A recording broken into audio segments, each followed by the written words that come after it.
పోలీసులు పనిచేస్తూ ఉన్నారు. ఏసీపీ అయితే చంద్రబాబు నాయుడు గారి అడుగులకు మడుగులెత్తుతున్నాడు. ఏసీపీ అయితే సిట్ పేరుతో గతంలో ఏమీ జరగకపోయినా కూడా తప్పుడు సాక్ష్యాలతో మా పార్టీ వాళ్ళను వేధించే కార్యక్రమాలు, హెరాస్మెంట్ చేసే కార్యక్రమాలు చేస్తూ ఉన్నాడు. అదే విజయవాడ సిపి పర్యవేక్షణలో ఉన్న ఇబ్రహీంపట్నంలో మరో నకిలీ మద్యం ఫ్యాక్టరీ బయటపడింది.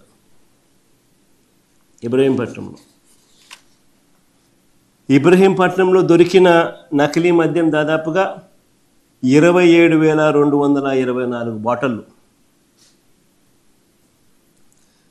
రాష్ట్రంలో ఇక మిగిలిన చోట్ల ఇంకా కాస్త ముందుకు పోతే రాష్ట్రంలో ఇక మిగిలిన చోట్ల అనకాపల్లి జిల్లా పరవాడలో ఇలానే మద్యం ఫ్యాక్టరీ బయటపడింది. అమలాపురంలో ఇలానే మద్యం ఫ్యాక్టరీ బయటపడింది. పాలకొల్లులో ఇలానే మద్యం ఫ్యాక్టరీలు బయటపడ్డాయి. ఏలూరులో ఇదే మాదిరిగానే బయటపడ్డాయి. రేపల్లెలో ఇదే మాదిరిగానే బయటపడ్డాయి. నెల్లూరులో ఇదే మాదిరిగానే బయటపడ్డ పరిస్థితుల మధ్య ఈ నకిలీ మద్యాన్ని తయారీకి మొత్తం కూడా పరిగణలోకి తీసుకుంటే రాష్ట్రంలో కొన్ని లక్షల బాటిళ్ళు వీళ్ళు తయారు చేసేది వీళ్ళే. డిస్ట్రిబ్యూషన్ నెట్వర్క్ ద్వారా వీళ్ళకి సంబంధించిన ప్రైవేట్ మాఫియా షాపుల్లోకు, వీళ్ళకి సంబంధించిన బెల్ట్ షాపులకు, వీళ్ళకి సంబంధించిన పర్మిట్ రూములకు, ఇల్లీగల్ పర్మిట్ రూములకు అన్నిటికీ కూడా వీళ్ళే డిస్ట్రిబ్యూట్ చేసి అమ్ముతా ఉన్న ఫోటోలు. ఆ ఫోటోలు ఒకసారి చూపించామో, మళ్ళీ ఒకసారి రీకాల్ చేద్దాం. ఒకసారి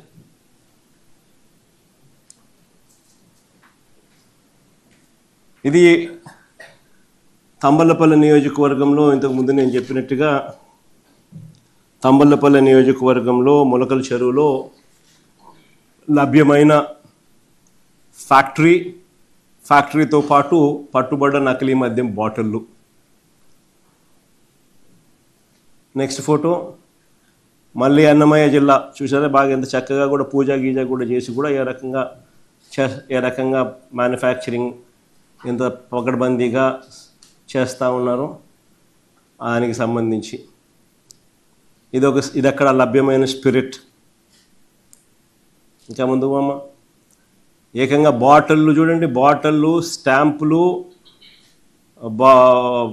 దాన్ని ఏమంటారు, లేబుళ్ళు అన్నీ నీట్గా పెట్టడం, దాన్ని మళ్ళీ నీట్గా మళ్ళీ ప్యాక్ చేయడం. ప్యాక్ చేసే బాక్సులు కూడా మళ్ళీ కింగ్ఫిషర్ చూడు, బాటిళ్ళన్నీ కూడా మళ్ళీ బ్యాగ్స్ కూడా. ఇవన్నీ రకరకాల బ్రాండ్స్, ఏమేమి బ్రాండ్స్ ఉన్నాయో అక్కడ ఎంతో బ్రాండ్స్ ఏమేమి ఉన్నాయో ఫోటో కూడా కనపడింది ఒకటి. ఇది మళ్ళీ వాళ్ళ డిస్ట్రిబ్యూషన్ నెట్వర్క్ ఆంధ్ర వైన్స్ పేరు కూడా. ఇది ఇబ్రహీంపట్నంలో, సిమిలర్గా ఇబ్రహీంపట్నంలో కూడా ఇలాంటి పరిస్థితి. వాళ్ళ ఫ్యాక్టరీ, ఆ చిన్నపాటి ఫ్యాక్టరీ, ఆ ఫ్యాక్టరీలో దొరికిన బాటిళ్ళు, దొరికిన మెటీరియలు, దొరికిన మిగతాటివన్నీ చూడండి. బ్రాండ్స్ కూడా కేరళ మాల్ట్ అంట, ఓల్డ్ అడ్మిరల్ అంట, మంజీరా బ్లూ అంట, క్లాసిక్ బ్లూ అంట, ఇంకోటి ఏదో ఇంకా అతికిల లేబుల్ ఇంకా అతికిచ్చే కార్యక్రమంలో పెట్టారు కానీ ఇబ్రహీంపట్నంలో. తర్వాత ఇవి కేరళ మాల్ట్ విస్కీ, నీట్గా అన్ని బ్యాగులలో కూడా ప్యాక్ చేసి నీట్గా కాటన్లో కూడా పెట్టి నీట్గా పంపించే కార్యక్రమం చేస్తూ ఉన్నారు. కానీ ఇది మంజీరాకు సంబంధించినట్లు. కానీ ఇది సీజ్ చేసిన ఖాళీ బాటిళ్ళు, క్యాన్లల్లో ఉన్న స్పిరిట్. కానీ ఆ చిన్నపాటి ఫ్యాక్టరీ, ఆ ఫ్యాక్టరీ సెటప్, ఇది వాళ్ళ డిస్ట్రిబ్యూషన్ నెట్వర్క్. వాళ్ళకు సంబంధించిన షాపులు, వాళ్ళకు సంబంధించిన distribution network, ANR restaurant and bar. ఆ పేరు కూడా బాగా పెట్టారు. ఒకరు నాగేశ్వరరావు గారి పేరు పెడతారు, ఒకరు ఎన్టీఆర్ గారి పేరు పెడుతున్నారు. కానీ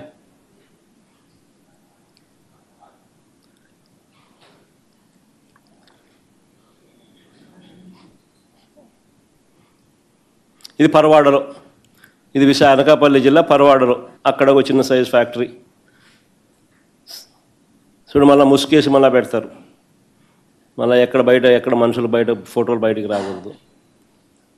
సేమ్ ఇదే సెటప్ అక్కడ కూడా, ఇదే మాదిరిగానే స్టిక్కర్లు, ఇదే మాదిరిగానే ఏకంగా స్టిక్కర్లు, బాటిళ్ళు, లేబుళ్ళు, మ్యానుఫ్యాక్చరింగు అందరూ ఒక చోట కూడా కాదు. ఇంతకుముందు నేను చూపించినట్టుగా ఇబ్రహీంపట్నము, దానికన్నా ముందు తంబళ్ళపల్లె, దానికి తర్వాత ఇబ్రహీంపట్నం తర్వాత అనకాపల్లి జిల్లా పరవాడ. ఇక్కడ పరవాడలో చేస్తూ ఉన్నది ఎవరు అని అంటే నకిలీ మద్యం తయారీలో స్పీకర్ అయ్యన్న పాత్రుడు సన్నిహితుడు రుత్తల రాము. చూడు బాగా ఎంత చక్కగా ఇద్దరు బాగా నవ్వుతున్నారు, స్మార్ట్గా ఉన్నారు ఇద్దరు. కానీ ఇది అమలాపురంలో పట్టుబడ్డ నకిలీ బాటిళ్ళు, నకిలీ మద్యం మిషను, అంత మిషన్ కూడా కనపడుతూ ఉంది. బాటిళ్ళు, దానికి సంబంధించిన కాటన్లు, బాటిళ్ళు, అన్ని లేబుళ్ళు, మిషను అన్నీ కలిపి చూపిస్తూ ఉన్నారు. ఇది పాలకొల్లులో నకిలీ మద్యం తయారీ గుట్టుకు సంబంధించి పాలకొల్లులో, ఇది ఏలూరులో, ఇది రేపల్లెలో, ఇది నెల్లూరులో,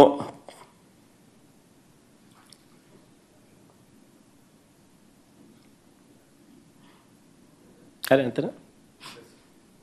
ఇలా కొన్ని లక్షల బాటిళ్ళు రోజు, ప్రతి 4-5 బాటిళ్లకు ఒక బాటిల్ ఈ కల్తీ మద్యం. ఈరోజు రాష్ట్ర వ్యాప్తంగా కూడా వీళ్ళ ఇల్లీగల్ షాపుల్లో, లిక్కర్ మాఫియా షాపుల్లో, వాళ్ళ బెల్ట్ షాపుల్లో, వాళ్ళ ఇల్లీగల్ పర్మిట్ రూమ్లలో ప్రతి 4-5 బాటిళ్లకు ఒక బాటిల్ ఈ మాదిరిగా అమ్ముతూ ఉన్నారు. నిజంగా ఏ స్థాయిలో జరుగుతూ ఉన్నది ఇది అని అంటే ఆశ్చర్యం కలిగించే విషయం. ఇది ఇంత ఆర్గనైజ్డ్గా మ్యానుఫ్యాక్చర్ చేయడం, ఆర్గనైజ్డ్గా డిస్ట్రిబ్యూషన్ ఛానల్స్ అన్నీ కూడా ముందుగానే వీళ్ళ కంట్రోల్లోకి తీసుకోవడము, ఆ కంట్రోల్లోకి తీసుకున్న ఆ డిస్ట్రిబ్యూషన్ ఛానళ్ళ ద్వారా దాన్ని మార్కెటింగ్ చేయడం, ఇంత ఆర్గనైజ్డ్గా, మెటిక్యులస్గా, ఆర్గనైజ్డ్గా క్రైమ్ చేయడం అన్నది ఒక్క చంద్రబాబు నాయుడు గారికి మాత్రమే సొంతం. కోర్స్ ఆయన కొడుకు కూడా ఏమాత్రం తక్కువ తిన్నాడు కాదనుకో, వాళ్ళిద్దరికి మాత్రమే సొంతం.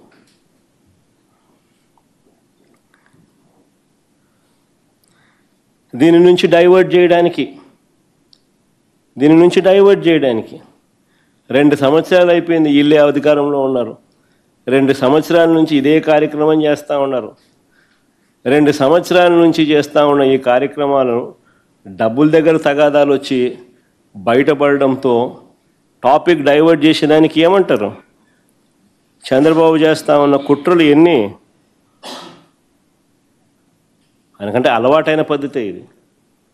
ఇంతకుముందు ఎన్టీ రామారావు గారిని వెన్నుపోటు పొడిచిన దగ్గర నుంచి ఆయన ఫ్లాష్ బ్యాక్ అంతా తిరిగి చూస్తే చేసేది ఆయనే, మళ్ళీ నెపాన్ని నెట్టేది, వేరే వారి మీద నెట్టేది ఆయనే,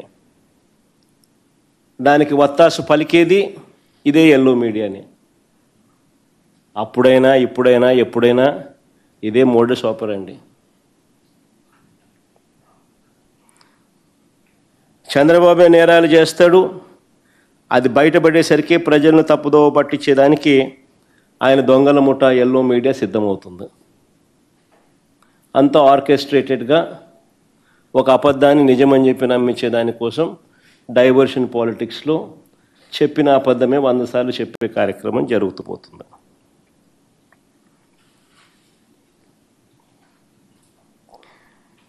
ఎదుటివారి మీద కూడా వాళ్ళే బురద జల్లుతారు. ఈ టాపిక్ డైవర్షన్లో భాగంగా వాళ్ళే కొత్త కొత్త ఆరోపణలను చేస్తారు. వాళ్ళే ఆ ఆరోపణలను నిజం చెయ్యాలి అని చెప్పి తాపత్రయంతో ఒక సిట్టు కూడా వేస్తారు. తప్పుడు విచారణ చేస్తారు, తప్పుడు సాక్ష్యాలను సృష్టిస్తాడు, తప్పుడు డ్రామాలు నడుపుతారు. ఇదేంటని ఎవరైనా పొరపాటున ప్రశ్నిస్తే వారిపై కూడా ముద్రేసేస్తారు. తప్పుడు ప్రచారాలు చేస్తూ వారిని కూడా జైళ్ళకు పంపించే కార్యక్రమం చేస్తారు. నిజంగా కొన్ని కామన్ సెన్సికల్గా అనిపించే కొన్ని ప్రశ్నలు అడుగుతాను. నకిలీ మద్యం వ్యవహారం వెనుక ఉన్నది చంద్రబాబు మనుషులు. తంబళ్ళపల్లె టీడీపీ ఇన్ఛార్జ్ ఆయన. ఆ ఫోటోలో కనిపిస్తూ ఉన్నది తంబళ్ళపల్లెలో తెలుగుదేశం పార్టీ అభ్యర్థిగా పోటీ చేసిన వ్యక్తి. ఈయన పేరు జయచంద్రారెడ్డి. తెలుగుదేశం పార్టీ అభ్యర్థిగా ఈ వ్యక్తి జయచంద్రారెడ్డి అనే వ్యక్తి పోటీ చేస్తూ ఉన్నాడు. చంద్రబాబు నాయుడు అనే వ్యక్తి ఆయనకు బీఫామ్ ఇస్తూ ఉన్నాడు. పోటీ చేసిన వ్యక్తి, మొన్నటి ఎన్నికల్లో ఆ పార్టీ క్యాండిడేట్గా ఉన్న వ్యక్తి. మరో వ్యక్తి జనార్దన్ రావు ఆయన పక్కనే ఉన్నాడు. జయచంద్రారెడ్డి పక్కనే, చంద్రబాబు నాయుడు పక్కనే, ఆయన జనార్దన్ రావు. ఈయన సురేంద్ర నాయుడు. చూడు, లోకేష్తోనూ చంద్రబాబుతోనూ చక్కగా పోజులు ఇస్తూ ఆ ఇంటిమెసీని కూడా చూపిస్తూ ఎంత చనువుగా ఉన్నారో కూడా మీరే చూడండి. ఇదంతా ఒకంతా మాఫియా.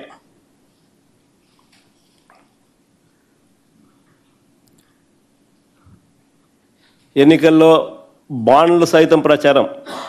బాండ్లతో పాటు Telugu Desam party manifesto, Chandrababu Naidu photo. చూడండి ఎంత చక్కగా ప్రతి ఇంటికి పోయి ఇస్తున్నాడు.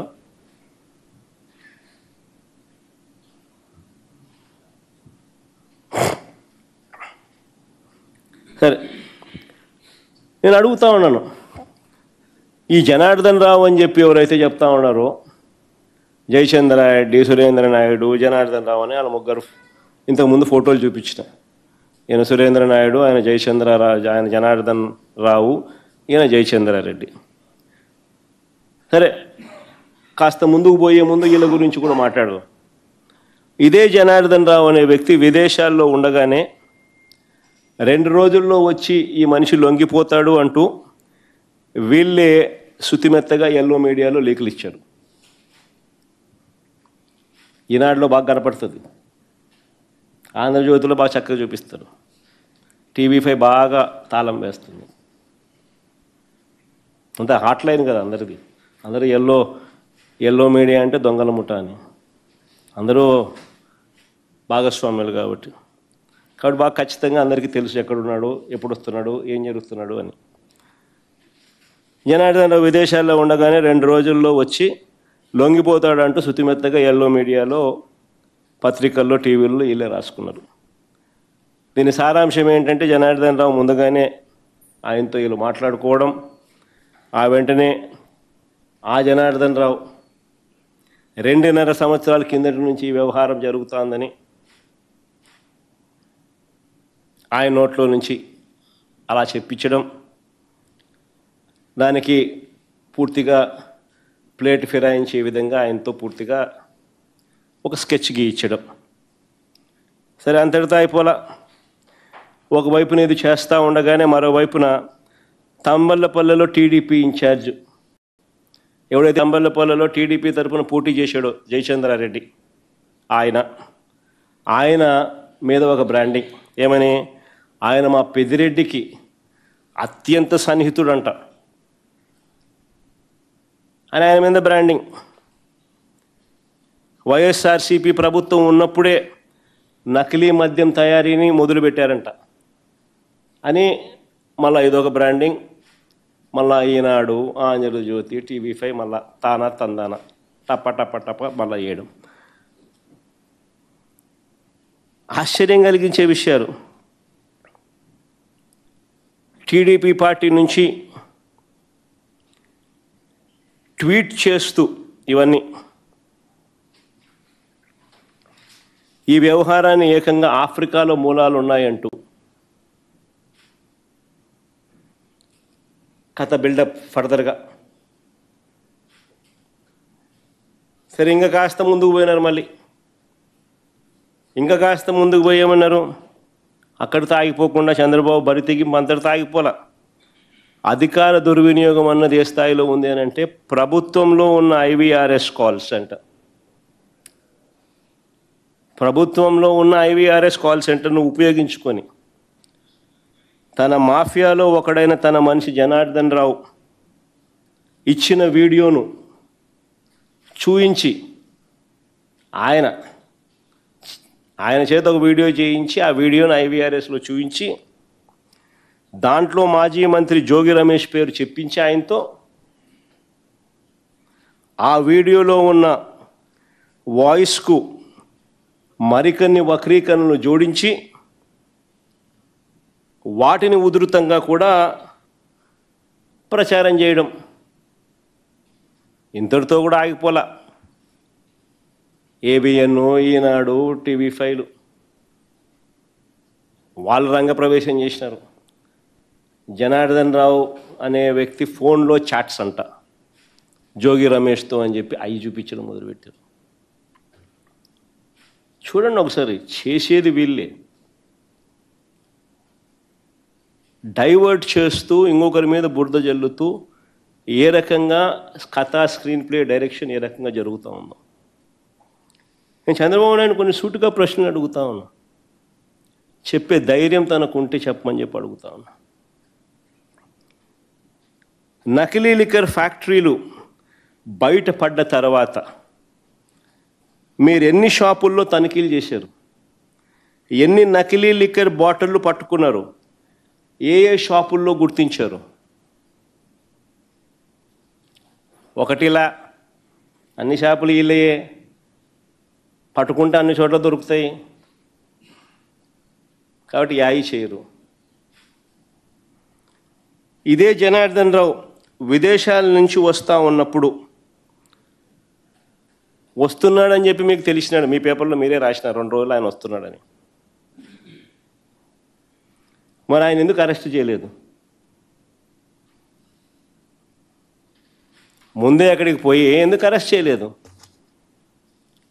మామూలుగా మా వాళ్ళు ఎవడు పోయినా కానీ ఎయిర్పోర్ట్లలో లుకౌట్ నోటీసులు పెడుతున్నారు. ఈయనకు మాత్రం బెటరు. దర్జాగా ఆయన వస్తాడు. నేను అడుగుతా ఉన్నా, మరి ఈ జనార్దన్ రావు అనే ఈ మనిషి వీడియోలో ఎలా మాట్లాడగలిగాడు?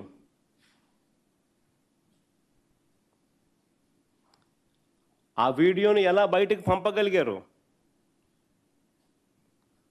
ఆశ్చర్యం ఏమిటో తెలుసా? తన ఫోను పోయిందని చెప్పిన జనార్దన్, తన ఫోన్ పోయింది అని చెప్పిన జనార్దన్ రావు ఇవన్నీ చేశాడు. ఫోన్లో రికార్డింగ్, ఆయన ఆడియో, ఆయన వీడియో, ఆయన మాటలు. ఫోన్ పోయిందని చెప్తా ఉన్న ఈ వ్యక్తి దాంట్లో ఉన్న నుంచి బయటికి పంపించడం, దాంట్లో చాట్స్ కూడా క్రియేట్ చేయడం. ఫోన్ పోయిందని చెప్పిన ఈ వ్యక్తి